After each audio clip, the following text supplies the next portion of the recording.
comes back around, baby, round, baby, round. I can officially say good afternoon. I think we're a minute past noon.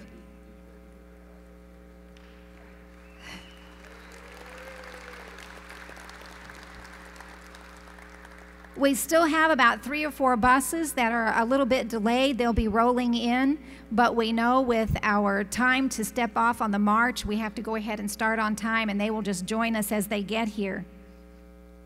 So we're going to go ahead and begin, and I'd like to start with saying that it does not take a majority to prevail, but rather an irate and tireless minority keen on setting brush fires of freedom in the minds of men, spoken by fellow patriot and founding father Samuel Adams. Yes.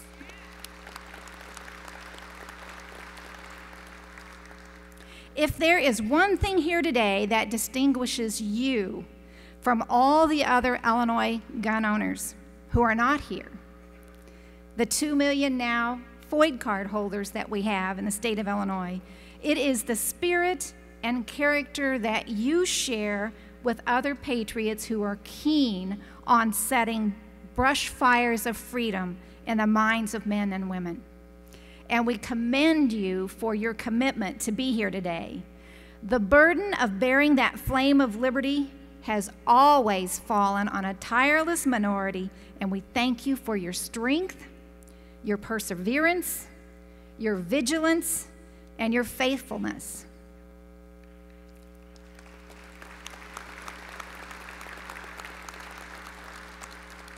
For those of you that this is your first IGOLD and you don't know who I am, I'm Valinda Rowe, one of the organizers of IGOLD, along with Richard Pearson of the ISRA and Mike Weisman of the ISRA, and spokesperson for IllinoisCarry, one of the Springfield coordinators for the ISRA. And we thank you for your willingness to step forward today. We are insisting that the rain will stop by the time we go on our march. And if it doesn't, I know we have a hardy crew here. Because you are here, and I know that the march will go on. If for some reason you feel like you cannot make the walk, there will be a bus for you to take you over to the Capitol, and it will be on the north side on Washington Street exit that you can board that bus. We continue the battle, restoring the Second Amendment rights to the state of Illinois. We have a carry law passed. 2 years into it, we have no concealed carry license holders that have created any problems. The big green monster that they all said would happen has not happened.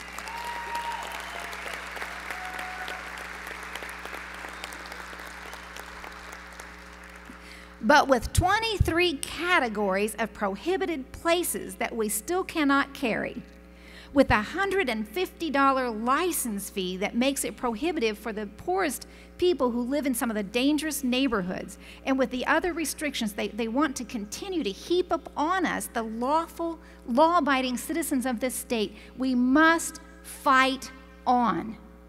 We fight on.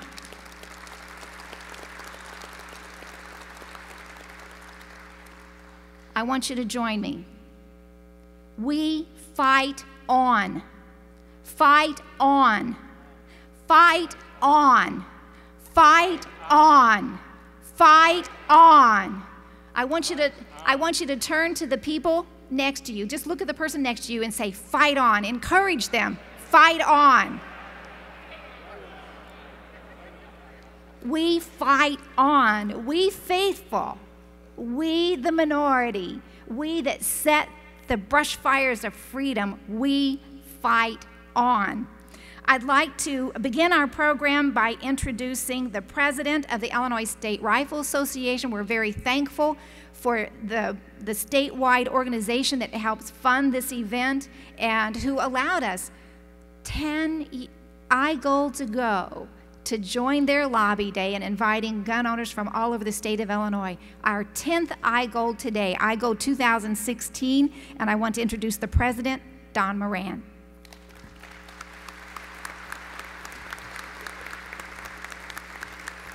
Good morning. Thank you for coming again. Our 10th IGOLD.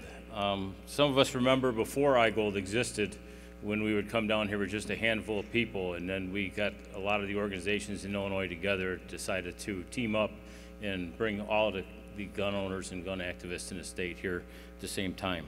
So thank you again for coming. I'd like to take a moment to recognize all the veterans in our audience. Could all the veterans please stand up?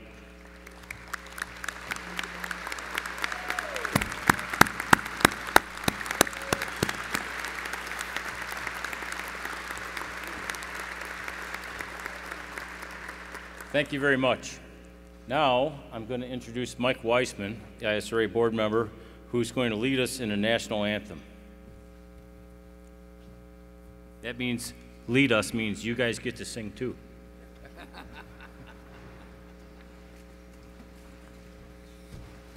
We're gonna open up with the Pledge of Allegiance, and it's gonna warm us all up, and then we're all gonna join in together for our national anthem.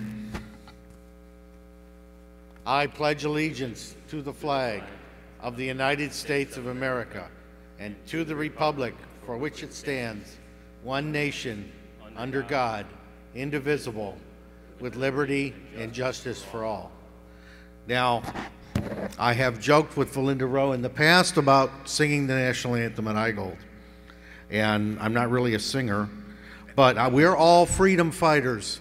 And we don't have to have professional singers in order to let everyone know that we stand for freedom.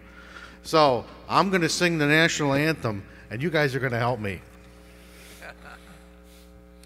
Oh, say, can you see by the dawn's early light what so proudly we hailed at the twilight's last gleaming, whose broad stripes and bright stars through the perilous fight, what so proudly we hailed at the twilight's last gleaming, and the rocket's red glare, the bombs bursting in air, gave proof through the night that our flag was still there. Oh, say does that star-spangled banner yet wave o'er the land of the free and the home of the brave? Thank you. Very nice job.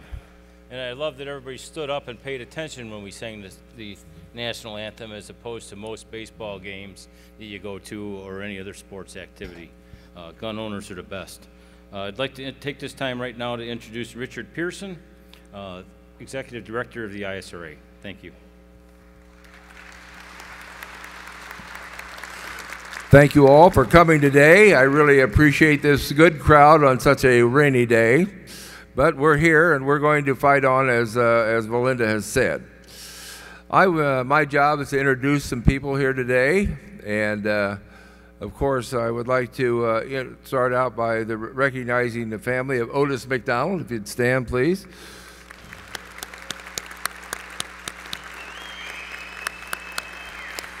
We have Laura McDonald and daughter Sheila McDonald Jordan and Chandra McDonald.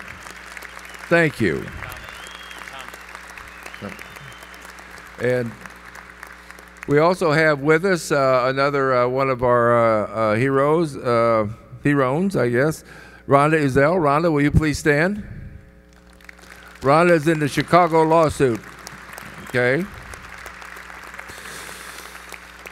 And another one of our guys here is Sean Goddard. Sean, where are you? I don't know where you are, but there you are. Okay. Colleen Lawson. Colleen, where are you?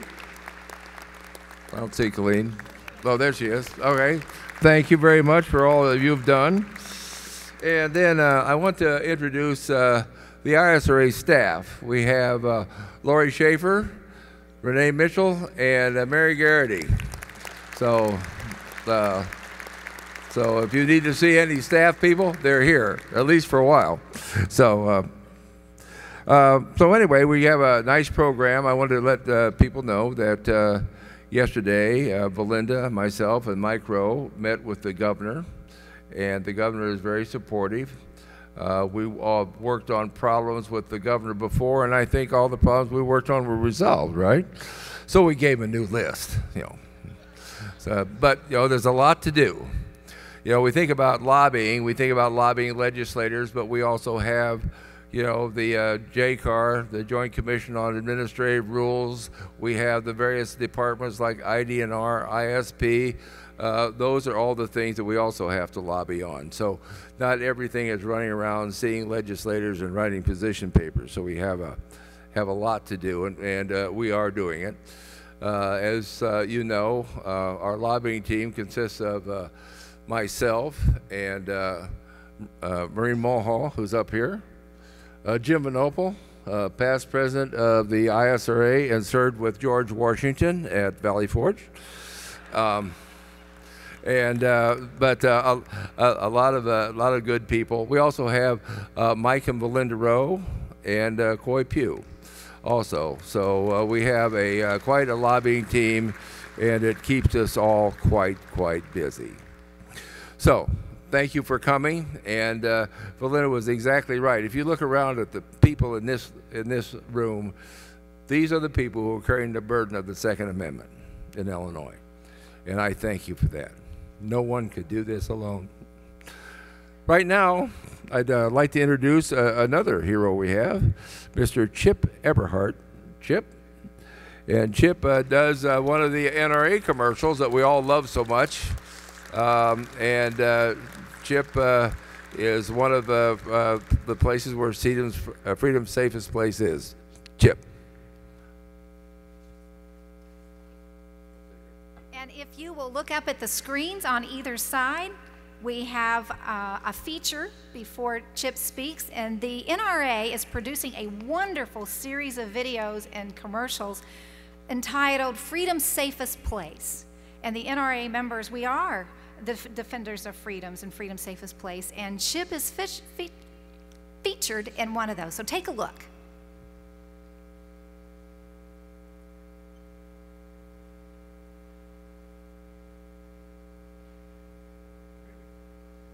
Are you going to do it live? It worked great during dress rehearsal. Did it? We all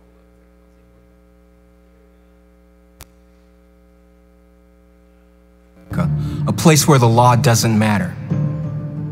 It's illegal for criminal gang members, drug dealers, and felons to even touch a gun. Chicago's politicians could clean the streets tomorrow just by enforcing that federal law. But they would rather attack the gun rights of good people than crack down on the violent criminals who terrorize them. So law-abiding Southsiders put their kids to bed to the sound of gunfire, with no hope but to pray it doesn't come closer. Chicago's injustice is America's problem. Either we fight this cancer of corruption or we pray it doesn't come closer. I'm the National Rifle Association of America, and I'm freedom's safest place.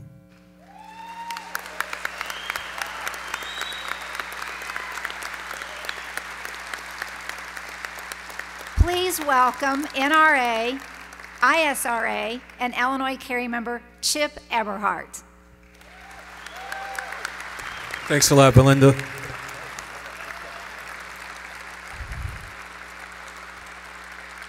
Thank you. I want to thank the Valinda as well as the Illinois State Rifle Association for inviting me here today. But most importantly, I want to thank everyone here for being here today. I am a resident. I'm a lifelong resident, born and raised in Illinois. Never thought that I'd see concealed carry in my lifetime.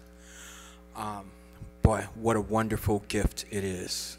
The ability to defend ourselves.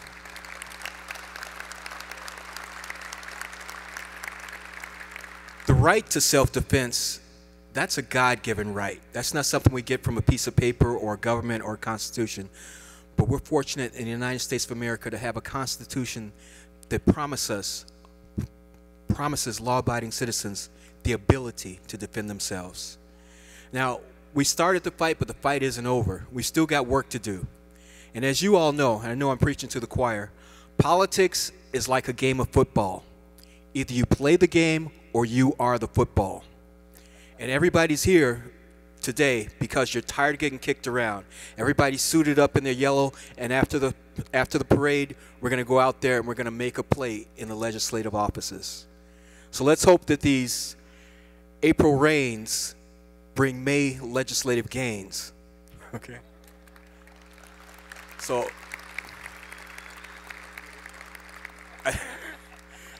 I just want everybody out there to just keep the fight, go out and fight.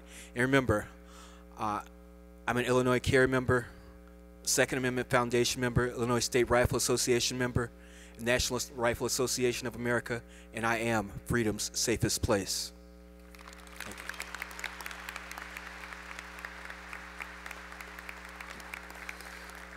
Thank you very, very much. It's great to have a lot of wonderful people here. Right now we have some red buckets we're going to pass around and see if we can pick up a few donations to help offset the cost. So if you have a few extra $1,000, you drop them in. But we'll take anything, dollars, pennies, nickels, credit cards. Leave your credit card in there. We'll give it back. So anyway, right now I want to introduce a friend of mine.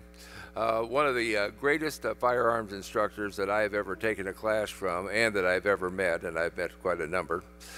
And he is works with the Second Amendment Foundation quite a bit, teaches great classes at the ISRA range and other places in Illinois. So right now it is my great, great pleasure to introduce Massad Ayoob.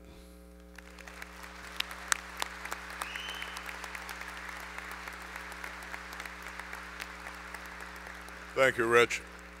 I can't tell you what an honor it is to be here. You know, I've watched from afar as all of you here became an inspiration to the gun owners of America. So many, like Chip, didn't think you'd ever see it here. You were the last bastion, and you were the ones that knocked it down. Give yourselves a hand.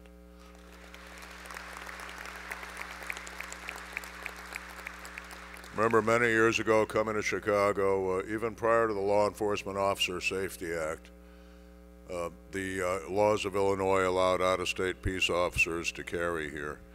And I remember my first time in the city, looking out from the hotel window, thinking, you know, I should show a little solidarity to my brothers and sisters here in Illinois. I'd taken out my Colt 45 auto, I was filling the magazines, and I looked out the window and I said, by golly, I should just go out there and be as unarmed and helpless as they are. I looked out in the streets of Chicago and I said, nah. And I'm glad you understand and I'm glad you got there. I'm not here to talk about gun rights. I don't think there is such a thing. Guns are objects. Objects don't have rights. Every one of us here is talking about civil rights, human rights. If you think about it, if you look back into history, Lord Blackstone, the great commentator on the common law, said self-defense was the highest of all human rights. And I look out on this sea of golden shirts, I realize every one of you understands that too. God bless you for what you've done and the example that you've set.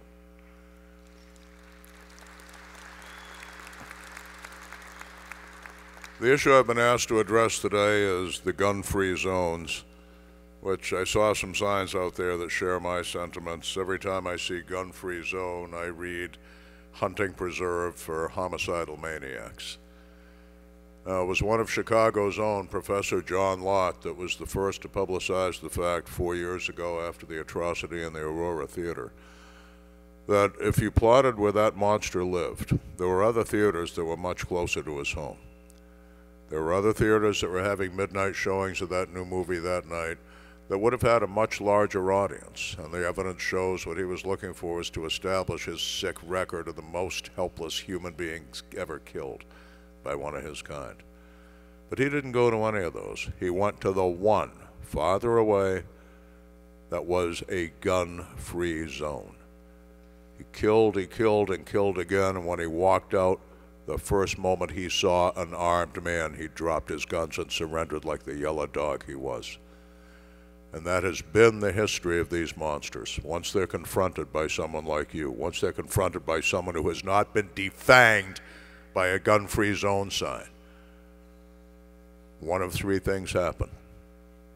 They surrender like that yellow dog did in Aurora, or they commit suicide, or they die at the righteous hands of one of you.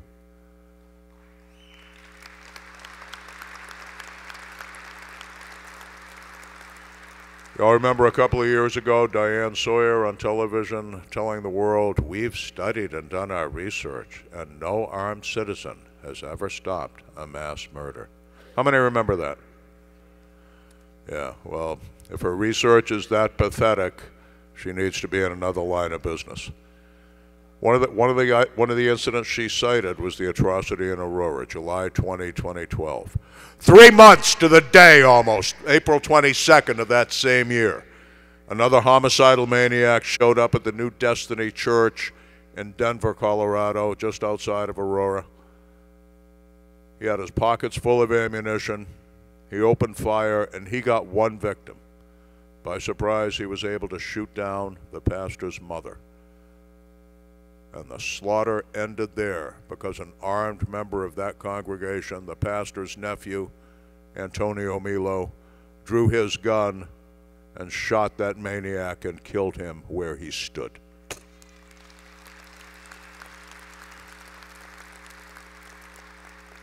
There, I submit, we have a paradigm. All of us in this country, whether we own guns or not, felt our hearts torn out by the atrocity at Sandy Hook, December the 14th of 2012. Only some of us remember that 3 days before, December 11 the same year, another homicidal maniac had opened fire with an identical rifle in a shopping mall in Clackamas, Oregon. And in moments, he was done. He was done because an armed citizen with a concealed carry permit drew a .40 caliber Glock pistol and aimed at him. And he ran like the frightened little animal he was through an employees only door, ran down the hall, and fired the only shot he should have fired that day when he blew his own brains out. That, my friends and sisters and brothers, is the paradigm.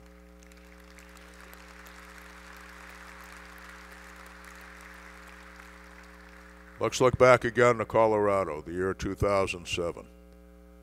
Yet another homicidal maniac, and I use that term advisedly. You won't find homicidal maniac in DSM-4 or DSM-5. Where you'll find it, damn it, is in Webster's Dictionary of Common English. Homicidal, they kill people. Maniac, they're acting out manically. I think it fits pretty well.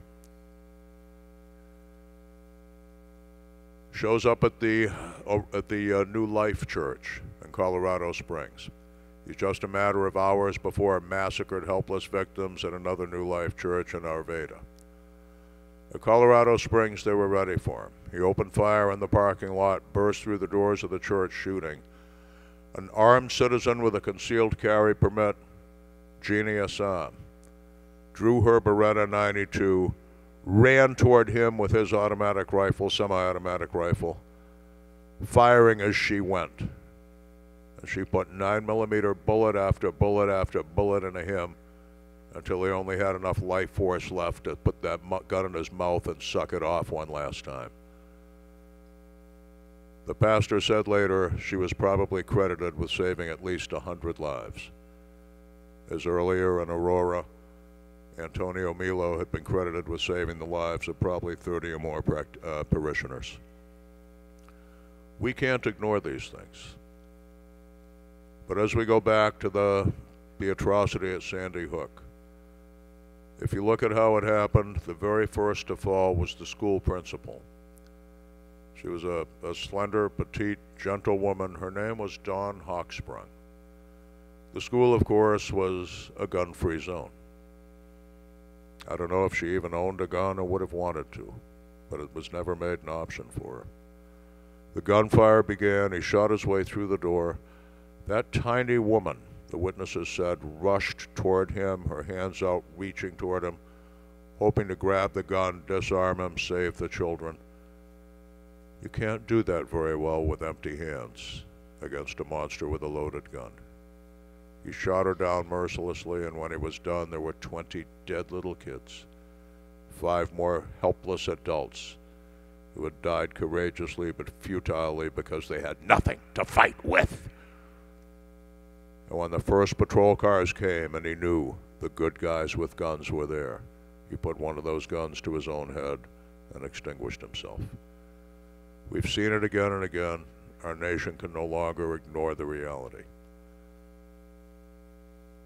Now let's, before I turn this mic back over to others, let's just transpose 2 of those cases that I've discussed. Let's go back to December 14 of 2012. As the gunfire starts coming through the main door of the Sandy Hook Elementary School, let's assume somehow Don Hawksprung could have channeled Gene Assad, could have run toward him not with empty hands, but with a loaded Beretta, firing with the skill and the accuracy that Gene did in that church in Colorado. Those 20 children would be alive. That worldwide heartache would never have happened. What if? What if? Thank you.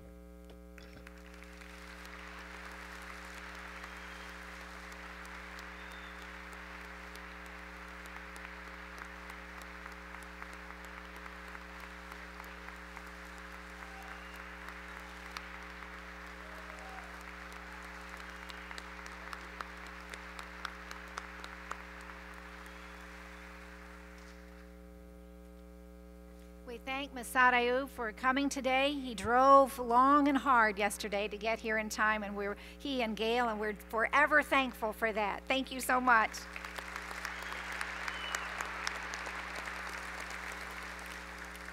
The NRA Liaison for Illinois for the last 4 years has been a charming lady that is, that charm is deceiving because she's also very determined and very skilled in what she does. She's previously worked in Maryland General Assembly as a senior staffer for the House leadership. She's been involved in shooting and hunting sports since childhood, and the lady makes a mean bowl of venison chili. Shannon Alford.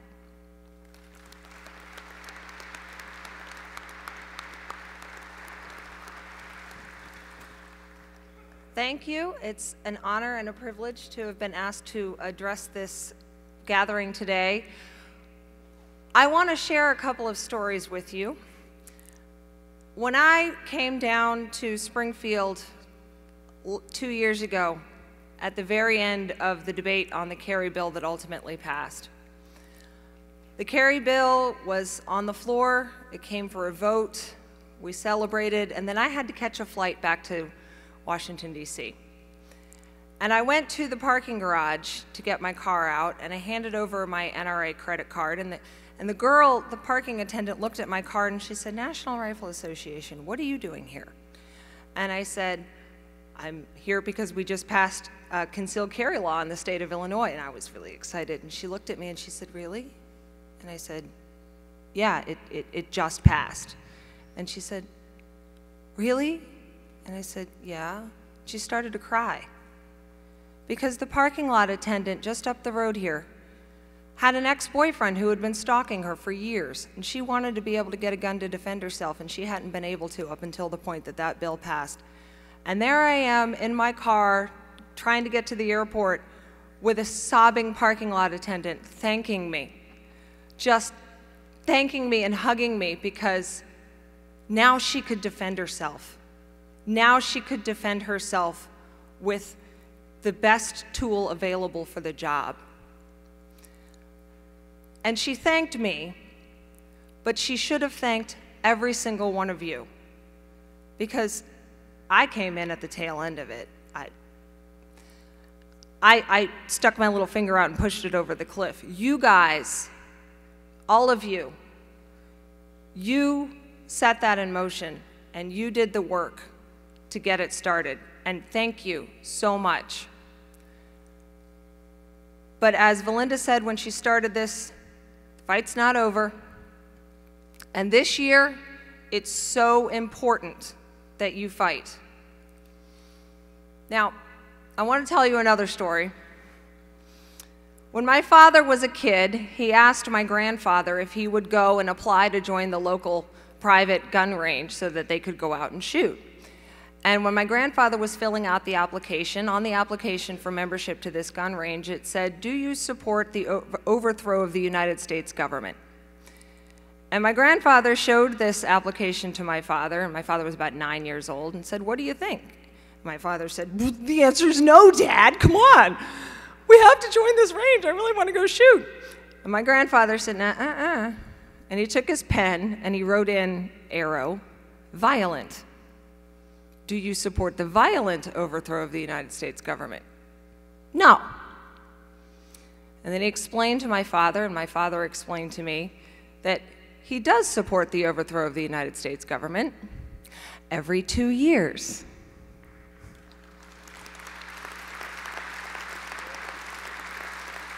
This year is an election year.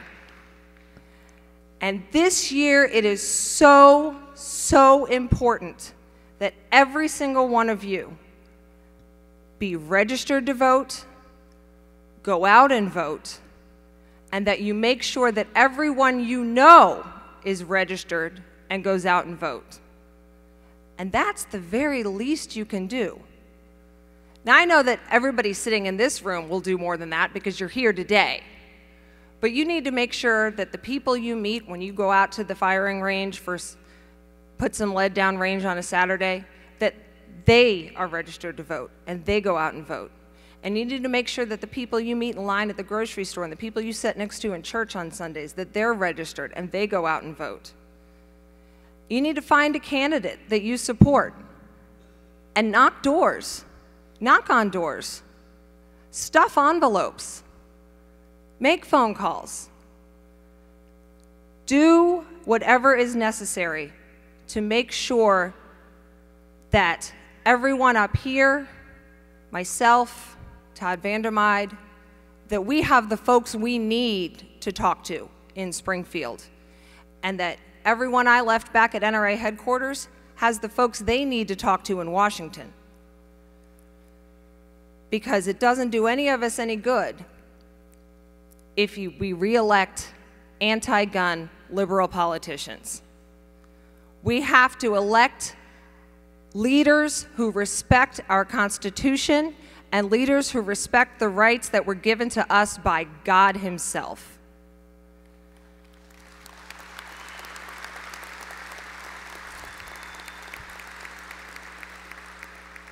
Governor Rauner was elected with a little over 1.7 million votes.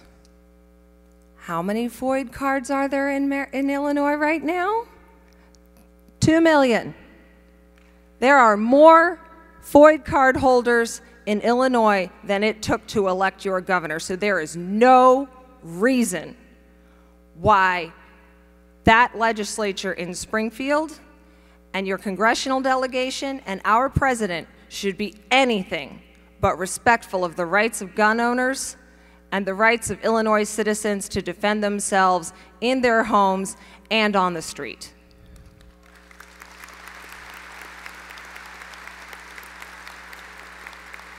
You're going to go down the street today, you're going to talk to your elected officials.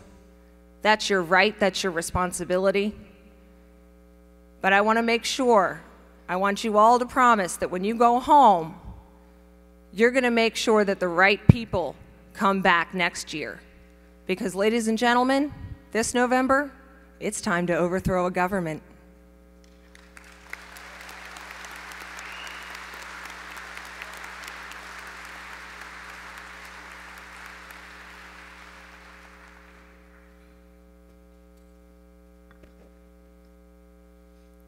I wish I were as tall.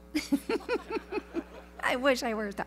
Our next speaker hardly needs an introduction. Everybody knows who this guy is, but he is the NRA contract lobbyist for the state of Illinois, a defender of freedom, Todd Vandermyde.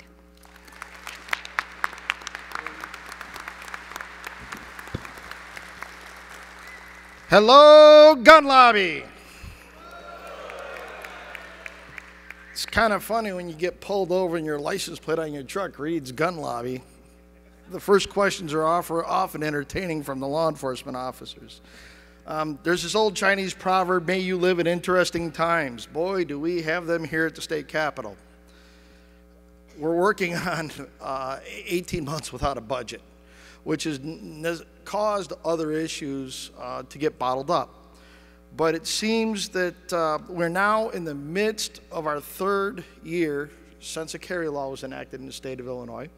And as imperfect as it is, we continue to try to make changes and adjust and do what most every other state that's done once they pass the carry laws, they improve on it.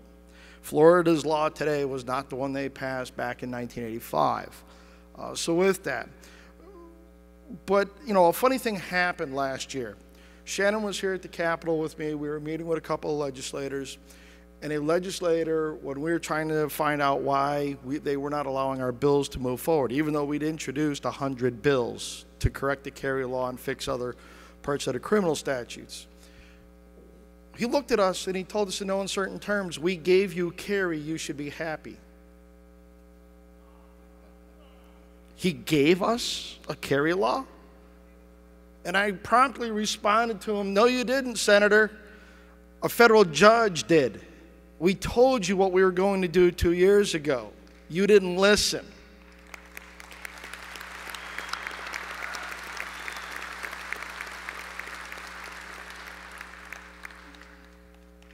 They didn't like the answer. It seems to be a habit around this place.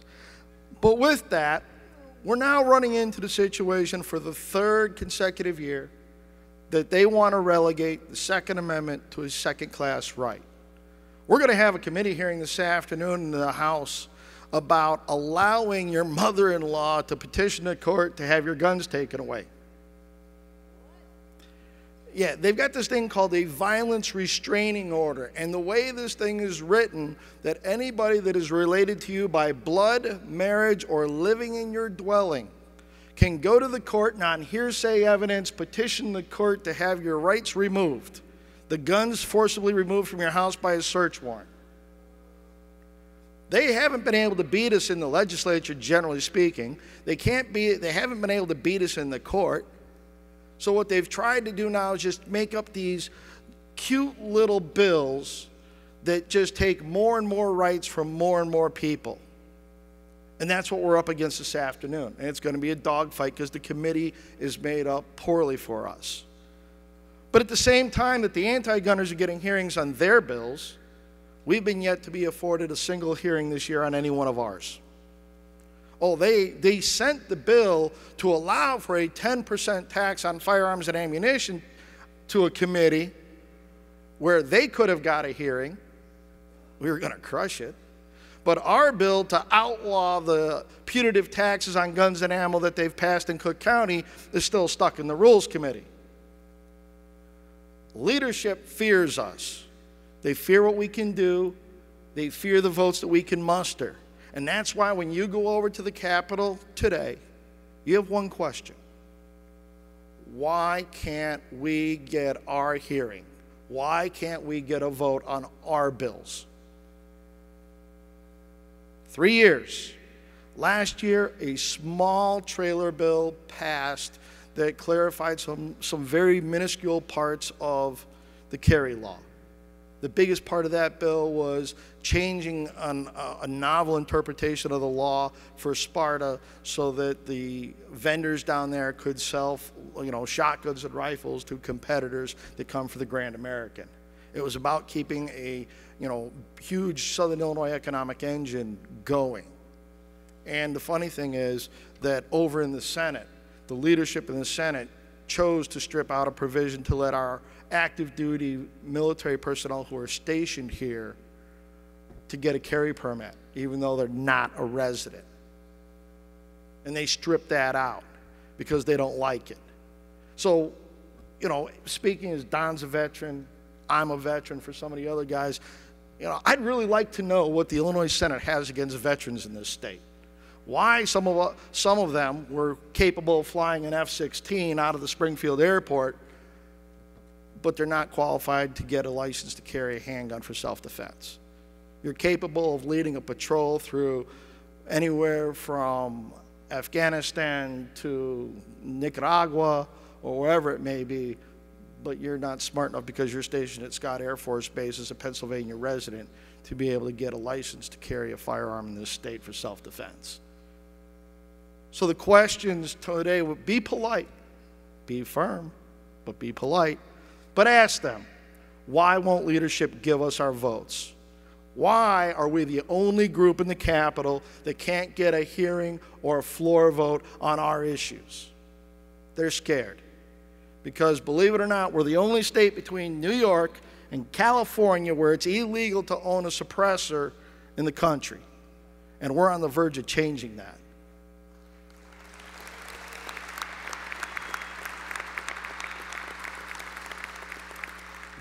So please, be polite, but be firm, and ask that question.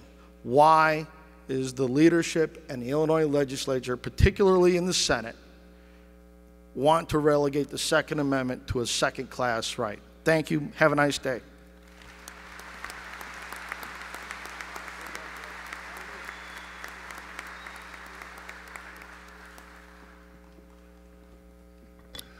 We had invited some legislators. I don't see any that have made it so far.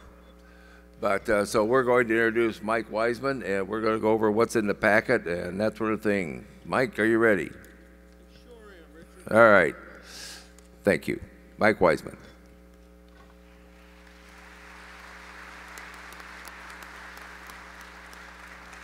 And I'm not going to sing it, I promise.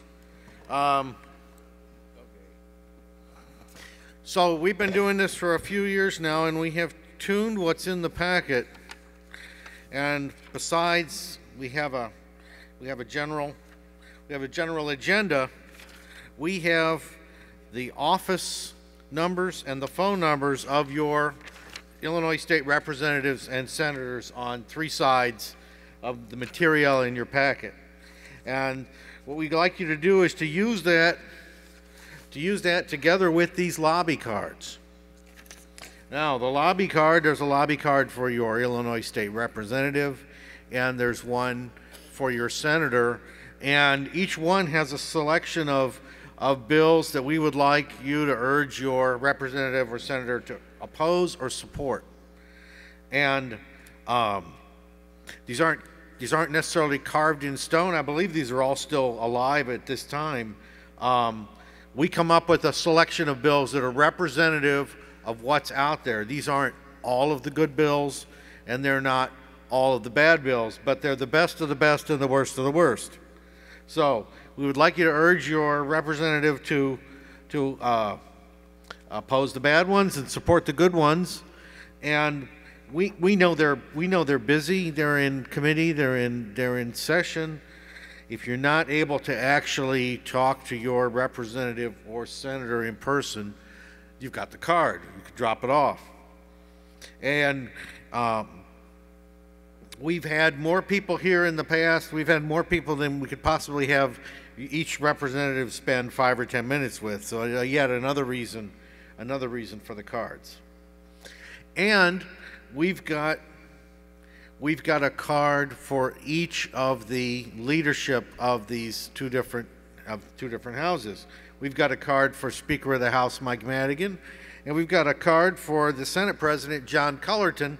And as Todd mentioned before about this blockade of the bills, this is to let them know that we're watching them. Okay, and we might add a little handwritten note about lift this blockade of our bills. So on each card, there's a place for you to put your name and address. And we've added email because that's, for a lot of people, that's a more going concern than phone. So please fill out the cards and make your rounds through the Capitol buildings and be able to drop them off. If you're not able to find all the offices, you'll see IGOLD marshals or ask other IGOLD people, especially people that have been here before. They'll be able to help you find these offices, as well as there are selected help desks available throughout the Capitol.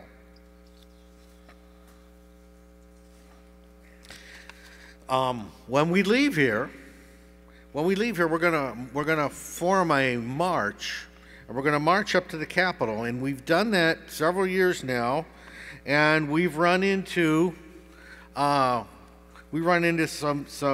mild issues that we'd like to address directly so that we make sure that we show our best face forward to the people that are going to see us march on the Capitol, to our friends who are going to hear about this, and to our critics, and to people who look out of the windows of the Capitol and see us marching up toward it. Look at this nice, peaceful, organized march. We generally invite the ladies of IGOLD to come to the front of the march, and that's certainly the case again this year. We have a couple of extra marshals up near the front of the march that are going to act as ushers. We've found that the width of the march needs to change as we go up the street because of parked cars and other obstacles, and we're prepared to have the line change width, and this may mean forming a second line behind the first line as we go march. We've got one banner up front, one banner, and that's this banner that's taped to the front of the stage here, and everyone is going to be behind that banner. And there's people assigned to work the ends of the banner to have the banner grow and shrink as needed in order to make a smooth, progressive march. It's not a race to get to the front of the march, and it's not some tactical maneuver where we capture the flag. It's the gun owners of Illinois marching in unison behind one banner to go to our Capitol and individually address our legislators. All eyes are going to be upon us. Please, please do us proud during this march. When we get up at the end of the march, we're going to be at the Lincoln Steps, and there we need to observe some protocol there. There's no hanging banners on the statue or on the steps. Everything that's up there now is prearranged, okay? And we have permission from the Capitol and from the Capitol Police to have the material up on the Lincoln Steps that we're going to have there. When we get there, we're going to have some legislators are going to talk to us and rally us even further before we go into the Capitol. Now, when we go into the Capitol, there are several entrances, and those are going to be pointed out, and we're going to have marshals, IGOLD marshals at these entrances to help guide traffic. Like they may direct you toward a different entrance. They may offer that that's a shorter line. Okay, I'm going to offer a couple of things. We have given you these envelopes with the material. If you have change, keys, things that are going to be a problem for you to get through the metal detectors in the Capitol, you can at the very least drop them in this envelope and use this envelope to help you get through the line.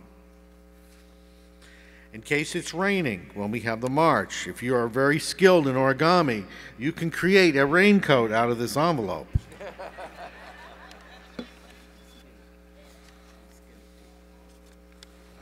Once you're in the Capitol and once you're able to individually address your legislators, understand that for some of us, we're only going to be able to go through the motions with the lobby cards. And even your pro-gun legislators, they are really on your side, yet they might be busy. If you've got a pro-gun legislator and their secretary says they're not here, they're in committee or they're on the floor, take it at face value and thank them and drop off the card. And if you really have something to talk to them about in great length on a bill, by all means, make an appointment to speak with them, perhaps even in their district office when they're home.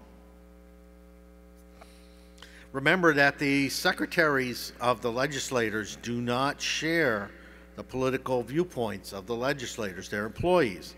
Sometimes they agree, sometimes they don't agree, but they are the secretaries. They are the office staff. They're faithful, and they could use a break. There's nothing that we might have any kind of disagreement with our legislators that you need to take out on the secretary. Now, your anti-gun legislators, they may hide. I've seen it. I've had anti-gun legislators, and sometimes they don't want to see you. And I have caught one in a lie, and I've just caught one just hiding to the secretary. I'm not here. I'm not here. I'm busy. And I said, well, you know, maybe I'll hang around for a minute. Maybe I'll be able to get a chance to talk to her. And in comes a troop of students from the pharmacy college in East St. Louis, and their instructor, and they get shown right in. Well, I was a little steamed. I did manage to go talk to my legislator and work this out, but I haven't really had a hard time forgiving her for hiding. So, but even your anti-gun or a lukewarm legislator may surprise you and give you extra time and talk with you about our issue, or may want to talk to you about other issues too. You never know what can happen. You might find yourself in disagreement with your legislator. At the worst, have a spirited dialogue. Don't try to have any kind of a battle with wills with your legislator. You will lose. They got elected. They're in the office. Respectful disagreement is fine, but an argument that makes gun owners look bad because we can't just have a respectful discussion doesn't help. Don't burn your contact. Make sure you've got the door open for further dialogue with your legislator if need be. This same legislator you may disagree with on your gun issue might be your friend on motorcycle issues or some other issue that you hold dear. And in fact, we've seen in Illinois, we've seen legislators wake up one day and go, I might be wrong about this whole anti-gun thing because I realize I can't protect my kids. This happened last year with a legislator in where my sister lives. And if you leave the door open for further discussion, who's that legislator going to turn to if they want some advice? Are they going to ask their other anti-gun legislators to say, you know what, I realize we're wrong on this whole thing? No, perhaps they might even want to seek out a constituent. But some of these legislators, they're going to remain anti-gun. There's nothing we're going to be able to do about it but vote them out of office. So let's deal with it as we can. I think we got a little bit of extra time. So I'm sorry. We have one more piece of literature in here that I dismissed. This year we have a card for the governor. The governor signed our trailer bill. He reached out to gun owners when he ran. He's generally our friend. Let's support the governor. We have a card for the governor, and we have his office number right here on the card. Before I leave you here, I want to take a minute and talk about the gun vocabulary. You know, everybody has heard now that we don't call them assault weapons. The other side is going to continue to do that, and we call them common rifles, common semi-automatic firearms. Hey, those are the firearms we've had in my family for years. They're not assault weapons. I got a new one. I got a pet peeve: gun violence. We've got to do something about the gun violence. God, isn't that easy to say? Even a representative or a senator who doesn't know a thing about guns can say we've got to do something about this gun violence. There's no such thing. We don't have gun violence. We have crime. We have gang crime. We have gang violence. America's a relatively peaceful nation if you look at all the people in total, and half of us are very well armed. If we really had gun violence, we'd all be dead. So, we're going to go around the Capitol. We're going to lobby our legislators. We're going to hand out our lobby cards. And at 3:30, we're going to meet in the rotunda in the Capitol for some additional spirited presentations from the podium there. And at 4 o'clock we're gonna wrap it up. But before we go, my friend Valinda Rowe has come up with a very elegant concept of community noise for about 1 minute or less. And she wants us all to say in the rotunda, and she's going to be the one, she's going to start it. She's going to say, gun-free zones are killing zones. And we're all going to chime in and we're going to help her. So let's practice that. Let's say it once. Gun-free zones are killing zones. One more time. Gun-free zones are killing zones. And we're going to do that for about 1 minute. And we're all going to look for Valinda and follow her lead when she stops. So I want to thank you very much for listening to me, and I want to thank you very much for coming here and making IGOLD happen. And now I'm going to turn it over to Tom, who's going to tell you more about the march.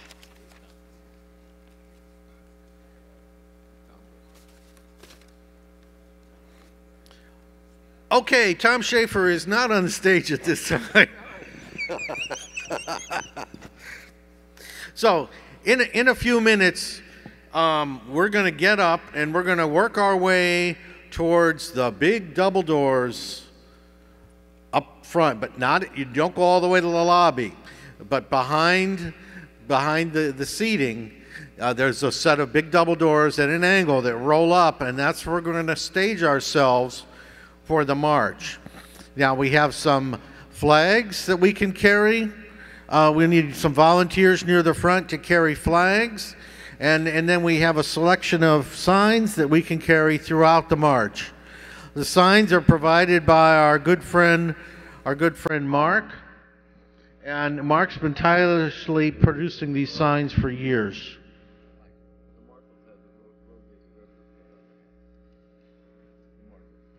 We had a shortage of the special IGOLD host hats that the marshals wear.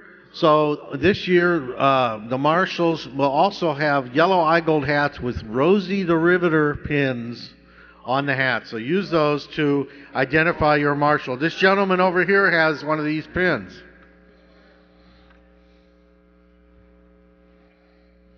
So it's now time for us to start to gather over in the corner and line up for our march to the Capitol. Thank you very much.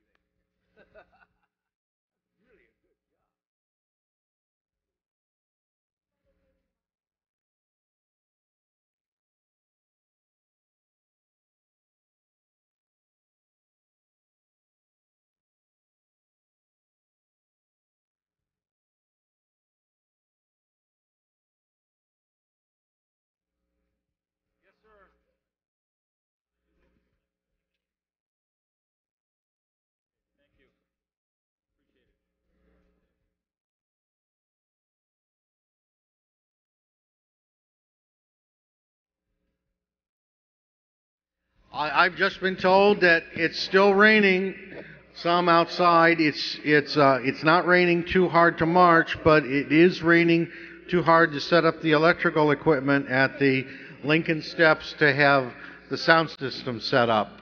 So we appreciate you bearing with us on this, and have a safe and safe march. Thank you very much for being here.